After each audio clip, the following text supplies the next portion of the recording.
Mano, vamos ver o Dezão? O Dezão, showman careca. Showman careca. Pós-jogo Fluminense 2, São Paulo 0.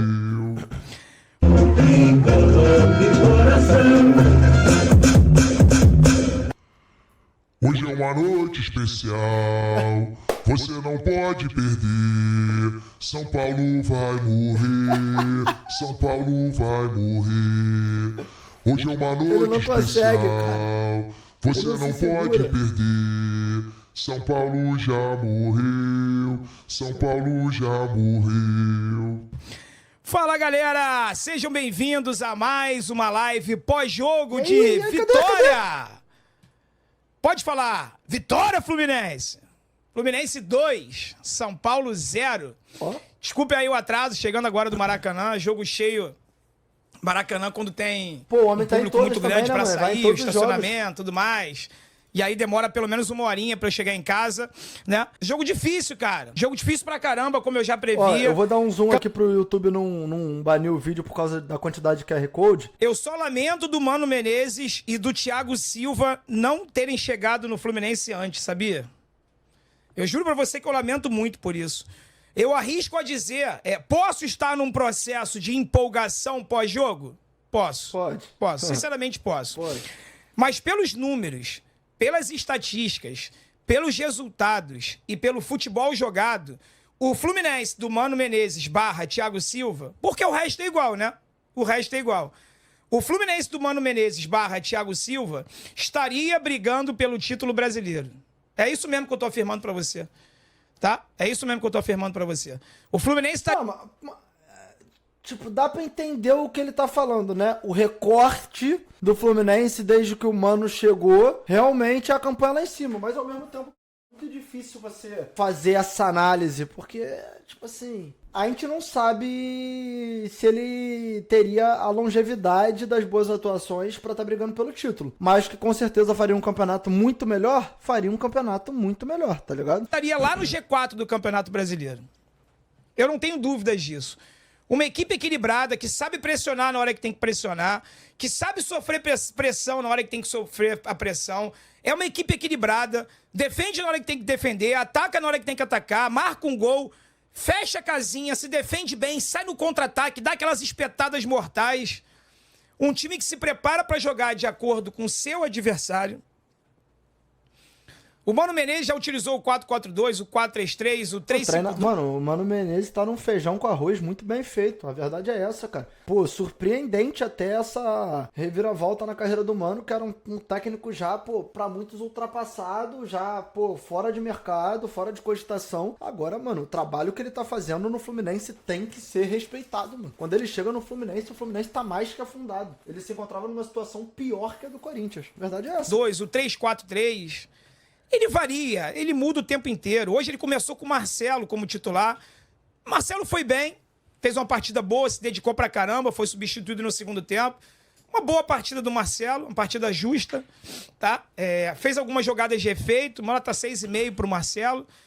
Começou com o Nonato no meio, acho que ele acertou muito com a entrada do Nonato. O Nonato foi o melhor jogador do meio campo ali, na minha opinião. Foi melhor do que o Facundo Bernal. Facundo Bernal, que a gente vai ter que ter muita paciência com ele. Ele não é o André. Não dá pra esperar do Facundo Bernal que ele faça o que o André fazia. É isso que é foda, mano, porque qualquer um que for contratado pra suprir a ausência do André, por melhor que ele vá, ele não vai ser o André, entendeu? Então, a torcida do Fluminense, até pelo tempo que o André ficou, se acostumou com um jogador do nível do André. Nem se o Fluminense for ao mercado e gastar uma bala, ele vai trazer um jogador do nível do André, porque o André, pô, por muito tempo, foi uma unanimidade, pô, um jogador indiscutível. Não dá pra esperar que o cara faça a mesma coisa, entendeu? E são jogadores de características diferentes, mas é um jogador muito importante na bola aérea, porque ele é muito alto, ele tem 1,87 m, se não me engano, Facundo Bernal. Vai ajudar muito na bola aérea. Já reparou que o Fluminense parou de tomar gol de cabeça? Por quê? Porque a estatura do time subiu. Uma grande partida do Kevin Serna, voltando bastante para marcar na nossa lateral esquerda, para ajudar o Marcelo. Uma partida muito consistente do Kevin Serna, gostei bastante. Defensivamente, recompondo, dando gás, dando sangue. E falar o que do Fábio, né? A grande defesa do Fábio, quando o jogo tava 1-0 ainda, o jogador do São Paulo finalizou cara a cara com ele, um porradão no cantinho, o Fábio... Eu quero ver o que ele vai falar do Keno Boca de Piranha, tá ligado? Eu quero ver o que ele vai falar do Keno Boca de Piranha. Quero ver. Que grande defesa. Deu pra ouvir o Ligado? barulho, cara, da bola explodindo no Fábio e ele colocando pra escanteio. Então, assim, o que falar do Arias, né? O que falar do Thiago Silva? Impecável, perfeito. O que falar do Thiago Santos?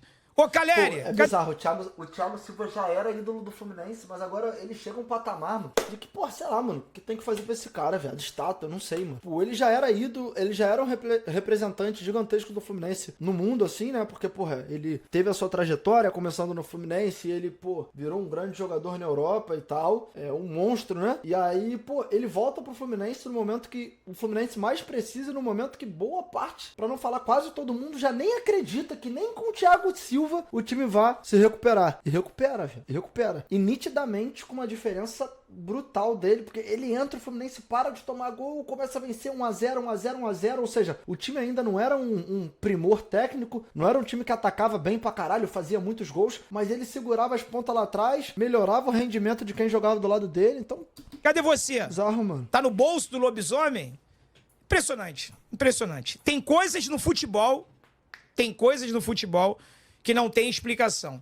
O Thiago Santos, ele foi praticamente expulso do Grêmio pela torcida, chorou no vestiário, foi humilhado pela torcida gremista, chegou no Fluminense como volante, dando canelada na bola, e aí vai um acerto do Fernando Diniz, porque aqui a gente reconhece tudo de bom que ele fez e tudo de ruim que ele fez também. Então, Sou fã, não tem jeito. Peço desculpa aí aos torcedores do Fluminense que odeiam o cara. Eu sou fã do Fernando Diniz. Fã. Os acertos do Diniz foi ter recuado o Lobisomem para jogar de zagueiro. Já fez algumas apresentações bizarras ao lado do Antônio Carlos nesse Campeonato Brasileiro. Thiago Santos e Antônio Carlos eram a pior dupla de zaga do Brasil. O Fluminense tinha a defesa mais vazada do Brasil. E hoje o Thiago Santos do lado do Thiago Silva é sacanagem, porra. É brincadeira o que o Thiago Santos está jogando. É brincadeira o que esse Fluminense está jogando. O Fluminense não tem um futebol vistoso, não, lindo de se ver. Quer show? Eu quero futebol, meu. Eu quero jogar futebol. Eu quero que meu time ganhe. Quero que ele vença. Quero que ele seja um time equilibrado. Quero que ele defenda bem, que ele ataque bem, que ele marque gols, que ele não sofra gols. E é isso que esse time do Mano Menezes apresenta pra gente. Então, sim, mano, falei e repito. Se o Mano Menezes tivesse chegado antes no Fluminense e o Thiago Silva também, o Fluminense com certeza absoluta estava naquele bloco lá de cima, do sexto para cima. Mas com certeza absoluta. Eu não sei como é que ficou. Vocês podem me ajudar, vocês podem fazer as contas. Hoje foi a 25ª rodada, ou seja, a 6ª rodada do retorno. O Fluminense, até o início dessa rodada, ele era o 3º colocado do retorno.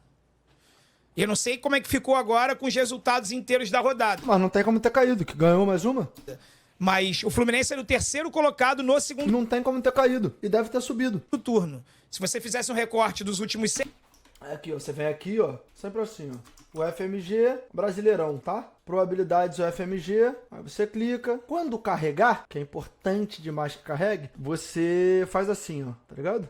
Faz assim, ó. Classificação do retorno. Ah, eles têm que atualizar de hoje. Acho que só contaram de ontem. Porque tá igual a última vez que a gente viu. Tá, mas o Fluminense ganhou 13 pontos. Ele vai passar ele passa o Grêmio. Segundo colocado do retorno. Segundo colocado do retorno. Bizarro. Bizarro. Loucura. Para pensar, tá ligado? Muito forte o retorno do Fluminense. Só por curiosidade pra ver o Vasco. Mano, eu acho que o Vasco entra no top 4 também. Não entra no top 4 porque o Botafogo... Ah, não. O Botafogo já tá contabilizando ali. O Vasco entra no top 4. Não entra. Porque o Cruzeiro ganhou. O Cruzeiro não contou. Ou contou. Só não contou do Vasco. Dos que poderiam estar na frente. O São Paulo perdeu. Palmeiras ganhou, vai a 11. Cruzeiro já contou que foi o jogo de cedo. Bahia perdeu. Mano, o Vasco estaria entre os 5. Vai pra quinto. Acho que vai pra quinto. Excelente retorno também. 6 jogos. O Fluminense era o 3º colocado do retorno. Tá? Agora é o segundo. Aí, pessoal, o chat tá me ajudando aí, ó. Vice-líder do retorno. Vice-líder do retorno. Com trabalho consolidado, com uma equipe bem treinada, uma equipe que treinou a semana inteira. Aí agora tem essa bendita data FIFA. Eu tô falando bendita para não falar uma palavra aqui que gera coisas ruins, né? Mas essa data FIFA aí dos infernos, acabei falando, não aguentei. que vai ficar parado aí 2 semanas sem futebol, então os jogadores vão descansar, vão trabalhar, os lesionados vão se recuperar, e o Fluminense vai voltar a jogar no Campeonato Brasileiro contra o Juventude lá em Caxias do Sul. Desde já, eu afirmo pra você, o Fluminense vai vencer o Juventude de Caxias do Sul, com todo respeito ao Juventude, tá? Pô, mas tá na hora, porque o Juventude já atrapalhou demais o Fluminense esse ano. O Juventude já complicou o Fluminense esse ano algumas vezes, né? Eu tô com essa sensação já, ó, há muito tempo. Eu não sei se é pra... Os caras vão entrar com sangue nos olhos, porque foram eliminados pelo Juventude na Copa do Brasil e tudo mais. Eu tô com todo respeito ao Juventude, que eliminou a gente na Copa do Brasil, tomou uma porradinha hoje do Inter lá, perdeu o Clássico na casa deles. E eu já venho falando com vocês há muito tempo. Juventude, Criciúma, não estão livres do rebaixamento. Adesão, eles estão a 10 pontos na nossa frente. Eu falei, calma. O campeonato só acaba quando termina. Não acabou não, hein? Não acabou não. Um clube só tá livre do rebaixamento quando ele bate lá, ó, os 45, 46 pontos. Não adianta estar com 30 pontos na 20ª rodada e depois empacar e não conseguir vencer mais e os outros times forem atropelando. Ó. Galera, não vai ser nenhuma surpresa pra mim. Não vai ser nenhuma surpresa pra mim se no final do ano uma das equipes rebaixadas for uma equipe que ficou a maior parte do campeonato fora da zona do rebaixamento. Ah, mas não é difícil, ainda mais com o Corinthians e o Fluminense ocupando 2 posições da zona por tanto tempo, sendo times com um elenco melhor que alguns times que estão acima, entendeu? Tipo, pô, Criciúma, próprio Juventude, que ele falou, os 2 times que ele citou, são times com investimento muito menor que o Corinthians, muito menor que o Fluminense, entendeu? Então... Zona do rebaixamento. Não vai me surpreender. Como aconteceu com o Curitiba em 2009. O Curitiba caiu, o Fluminense safou, sem o Curitiba estar uma rodada sequer na zona do rebaixamento. Caiu na última, entrou, caiu, morreu. Ficou lá. Morreu, que eu digo, foi rebaixado. Tá? Não vai me surpreender em nada. Se uma equipe rebaixada esse ano for um desses aí, que tá o campeonato inteiro lá em 12º, 13º, 14º, 15º, 10º. Tá o tempo todo fora.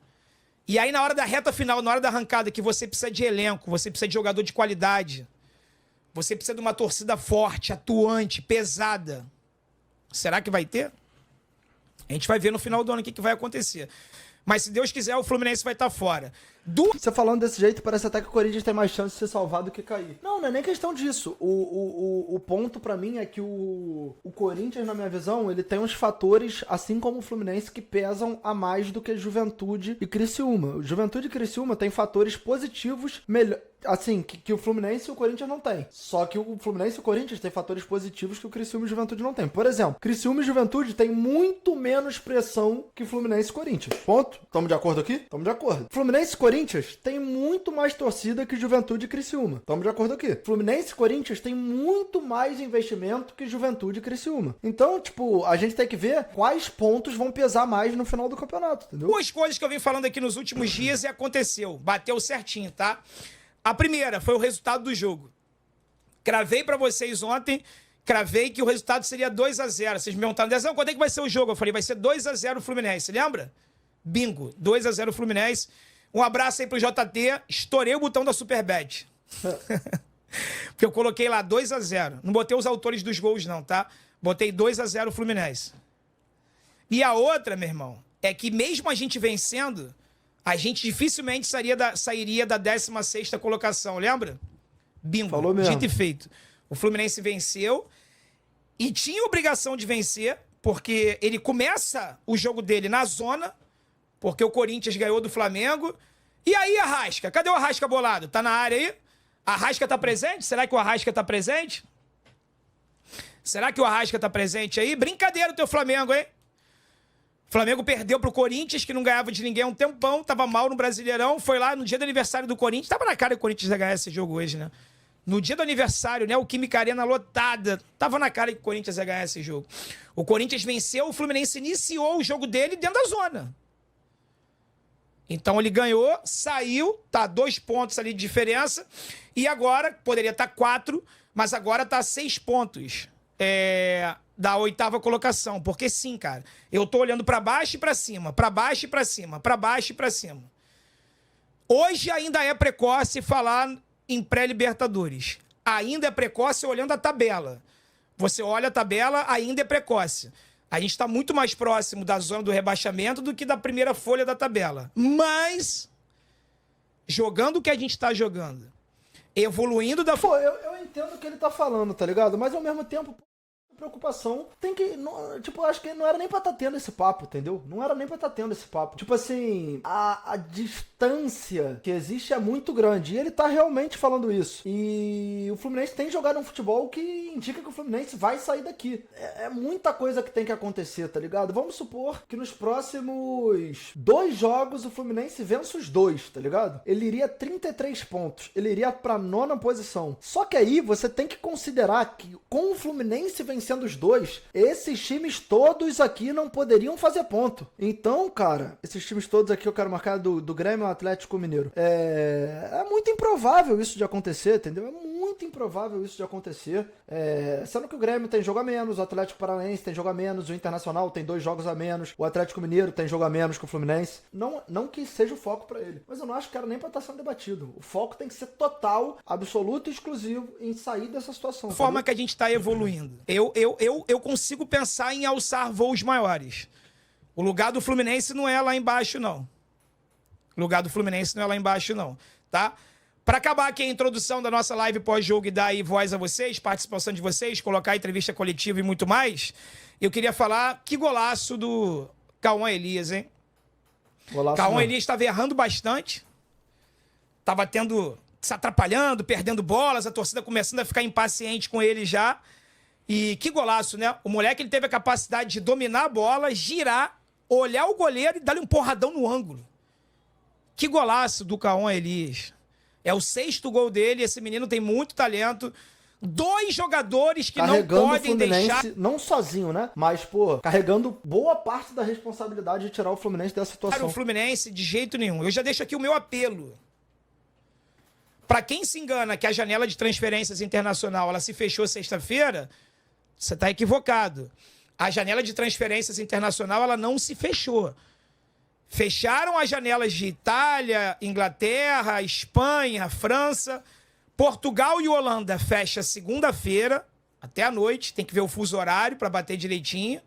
Segunda-feira fecha Portugal e Holanda. E no dia 14 de setembro, 13 ou 14 de setembro, fecha a Turquia. Enquanto não fechar a janela internacional toda, não dá para afirmar que a gente não perde jogador nenhum. Então eu já deixo aqui a minha explanação e o meu apelo. O Fluminense não pode, de maneira alguma, perder o John Arias. O John Arias é um ET, é um extraterrestre. O que o Arias está forte. Uma das propostas pelo John Arias, se eu não me engano, foi da Turquia mesmo, hein? Aguenta porrada, tranco. O seu jogador, ele é baixinho, né, cara?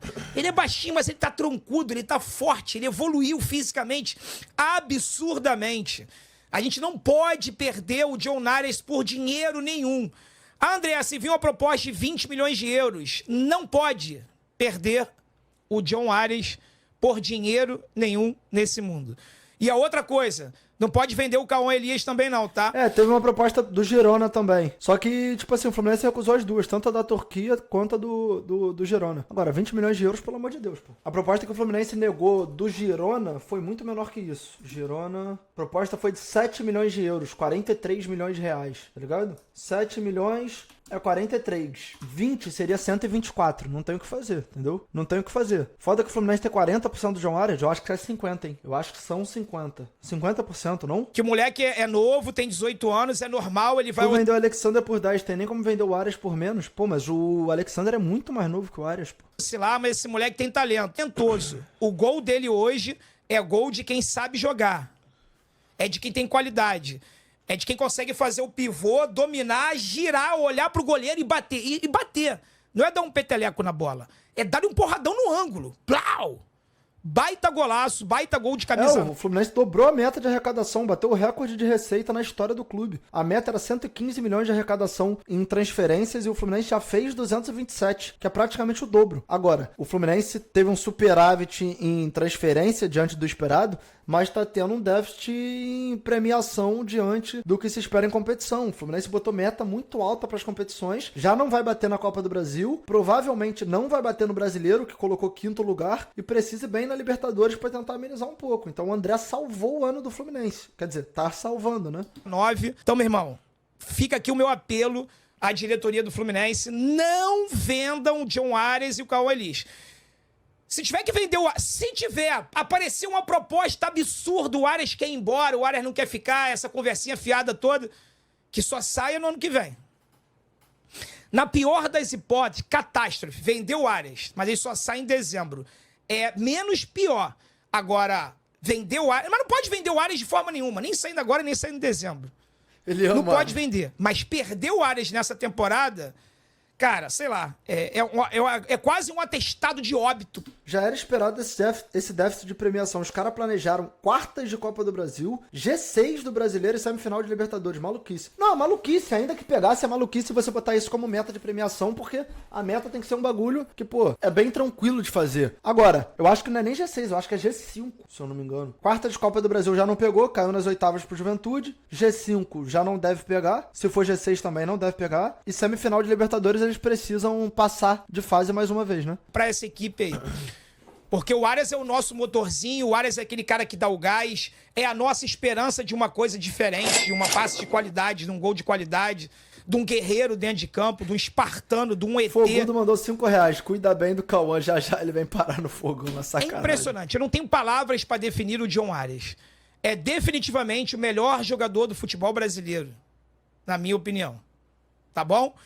Deixa o like aí, mano. Se inscreva no canal, compartilha aí essa live aí pra que mais gente possa vir aqui curtir com a gente, participar, tá bom? A live... Então, não acho que é absurdo a opinião dele, mas, tipo assim, é muito tranquilo de discordar. Agora, o que não dá pra discordar é que ele tá entre os melhores. O que não dá pra discordar é que ele tá entre os melhores. Mas tu pode falar um Hulk, tu pode falar de um Estevão, tu pode falar, se quiser, de um Pedro, entendeu? Tem muito jogador bom no futebol brasileiro. Pode falar no Luiz Henrique, tá ligado? Entendeu? Tem hora pra começar, começamos, e não tem hora pra acabar, beleza? E daqui a pouquinho, antes de eu colocar aí a participação de vocês, jogo dificílimo, como eu falei, como eu já tinha previsto que o jogo ia ser difícil pra caramba, tá? Olhem esses números. São Paulo teve mais posse de bola do que a gente. Posse de bola do São Paulo, 55,6%. Fluminense, 44,4%. Olha isso, hein? São Paulo perdeu de 2-0, teve mais posse. Disputas ganhas. Fluminense teve uma pequena vantagem nas disputas ganhas, 53,6%. Contra 46,2. Aí já vai pra número muito específico. Enfim, eu não vou assistir a live toda. O Fluminense tá querendo afastar de qualquer jeito essa possibilidade até pra, talvez poder focar mais legal na Libertadores, poder ficar mais tranquilo. Enfim,